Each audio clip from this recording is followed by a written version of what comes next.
bente ñe yaa ngi fecc sa waaye naan xoolal ma kii ah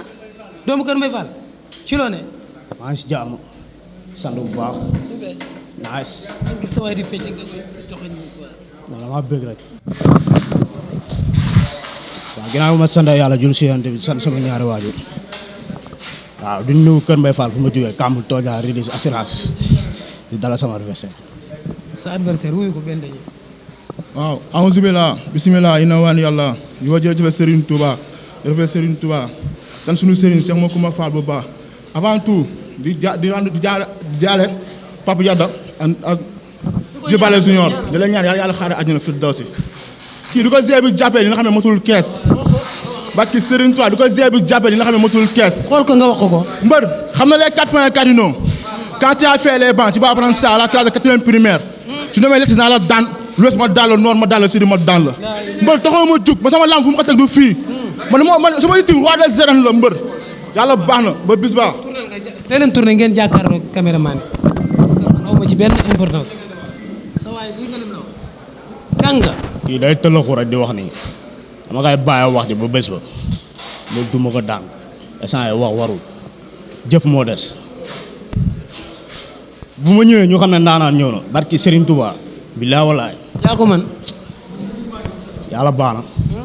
yàlla baax na yaa ko man wala moo la su ma ñëwee bu arbitre sifflé ñu xam kan mooy mbër mi xam nga ko moom xam nga ko lijjantiwu ma ko sax man lu ma lijjanti mbër man lu ma liggéey laa lijjanti ñëw wane ko te dama koy wane le 24 le 24 décembre la mbër man góor du ma duma barki Serigne Touba Mbacke dinaa bëre ba bàyyi bëre góor du ma duma ndax man 24 laa war na Serigne Touba mbër laa de man du ma nekk ma di mbërantu de billaa wallaay le 24 yàggatul fii la maa yor arène nationale barki Serigne Touba li na foog amul avant tout nag di woo waa Fass waaw di woo waa Fass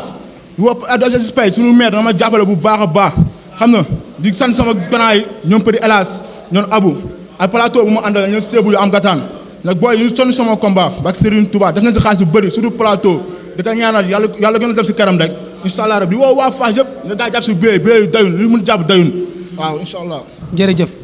hôtel mu gaaw jërëjëf bente ñe mën ngaa dem toog waaw di woo ku si mel ni góor a xam nga Siré gaan wuy ma non liste bi dafa gudd non xoolal limal 5 personnes 6 personnes mbër waaw tapet rek mooy taxal morom gërëm naan ay doomu duma kërëb yow baat kii Serigne Touba Mbacke ba le 24 nga xam lépp tëdd yow sa lii moo la nax lii nii man dama man si ñii bu ñu jàppante mbër suñu jàppante du ñu bëre 2 minutes mbër kii baat kii mbër dina foog amul de mbër gaa yaa lay jañ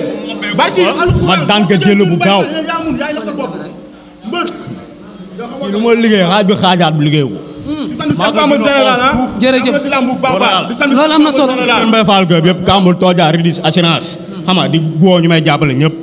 di woo waa Caajaay Mbuur xam nga Fatick waa Januar dañ see jàpp bu baax man seen doom laa te xoola dama koy ñëw wane la 24 kii baa ko muy tëlux fii di neewi neel di